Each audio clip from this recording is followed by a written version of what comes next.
A cruise passenger breaks the rules, gets a fine, yet somehow it's still the cruise line's fault. Morning announcements over the loudspeaker on disembarkation day, they are rude and in poor taste. And where is my free poncho? Yep, it is once again time for what every cruiser wants. Chris here with High Seas Cruising. Welcome to today's video and another episode of What Every Cruiser Wants, where I have 3 new comments for you this week from cruisers that know the way you want to cruise, that speak for you when it comes to cruising. They know what's right, they know what's wrong, and they are here to tell us how to do it. So whether you agree or you disagree, at least today, it is illegal to take drugs on board a cruise ship. And I get it, not everyone likes the policy, and there are plenty of folks that think it should be allowed. Then there's also the people that never want it to be allowed. This isn't a discussion about that. This is about an individual who got caught on the cruise ship, was fined by the cruise lines, yet still thinks that they are in the right. So let's take a look at this comment. I am an avid consumer of cannabis. It is legal in the great state of Oregon, which is in the United States of America. As you are an American cruise line, I was shocked and embarrassed to be fined by Carnival for using it. I was also told I could be taken off the ship in the next port. Carnival should be marijuana friendly. 48 million people from the United States smoke marijuana, many for medical benefits and for immediate pain relief. Your passengers are allowed to smoke stinky cigarettes and cigars, but I am the one punished. It is legal. Deal with it, or see 48 million people spend their money on another cruise line. I am honest enough to say I smoke it, dude. Bet you use it too, John. So why is your cruise line so against it? You have drug sniffer dogs to stop us from bringing it on cruises we have paid for. Really shows that Carnival is not America's cruise line at all. All right, so let's break this comment down.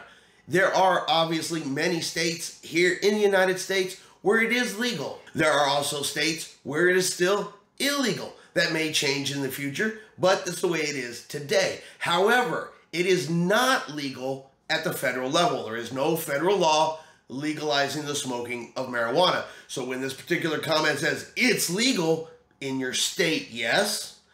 At the federal level, no. And the person that wrote this comment doesn't apparently know that the cruise lines have to follow a different set of rules depending on where that ship even is. So yeah, they're here in the United States. They are going to follow the federal level laws. They're not going to follow the state of Oregon's law. They're going to follow the federal laws. They get out in international waters, they follow maritime law.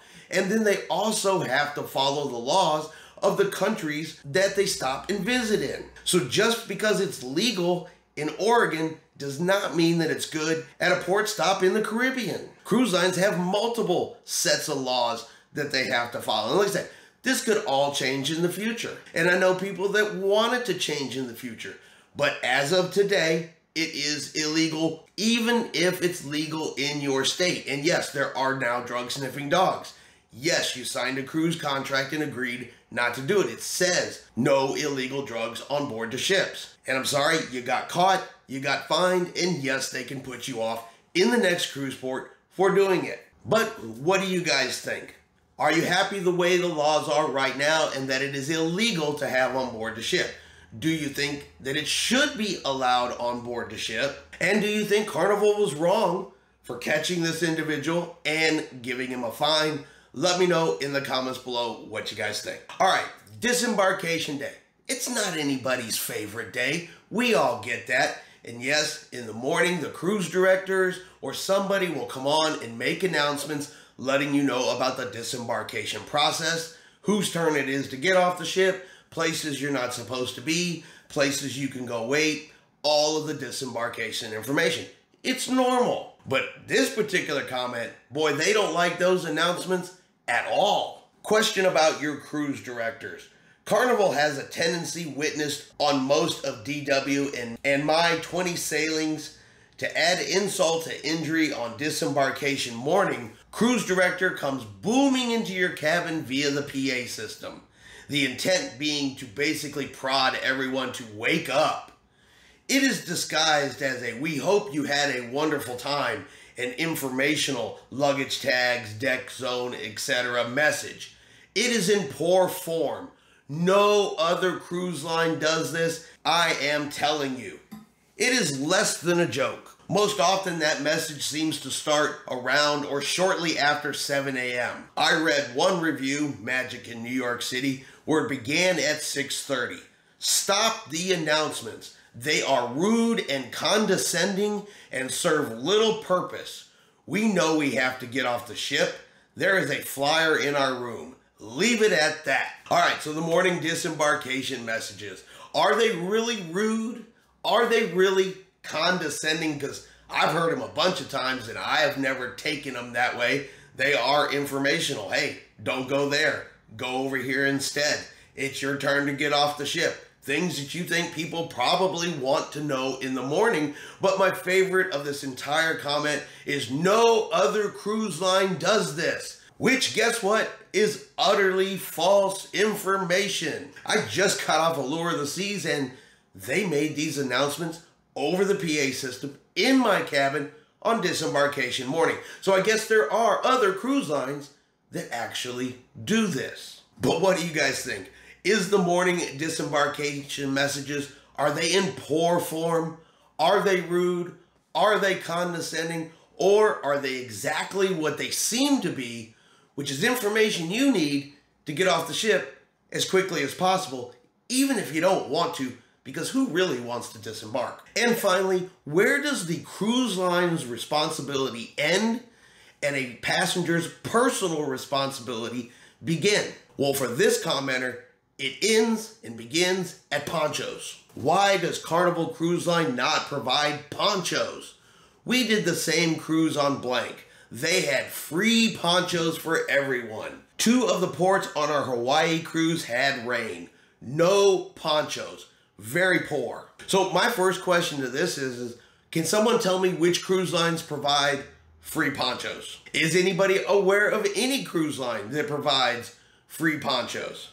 But the biggest question of all this is, where does the passenger's responsibility begin? It rained outside. The cruise line didn't give me something to cover myself from the rain. It's the cruise lines, and they should be doing this for free. Where's the line? Where does personal responsibility begin? I went to the beach. The beach was a little bit rocky on my feet and it hurt my feet.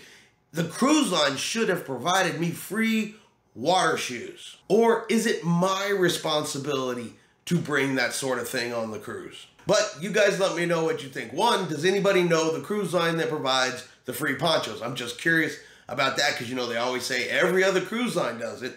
So I'm curious to know which one provides free ponchos. And is it even the cruise line's responsibility to provide these free ponchos?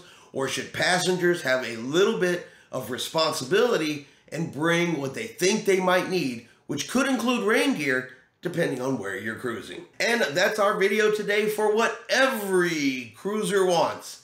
Hope you have enjoyed today's video. If you have, do me a favor and hit that like button. If you haven't done so yet, do me a favor and hit subscribe. It is free to do so.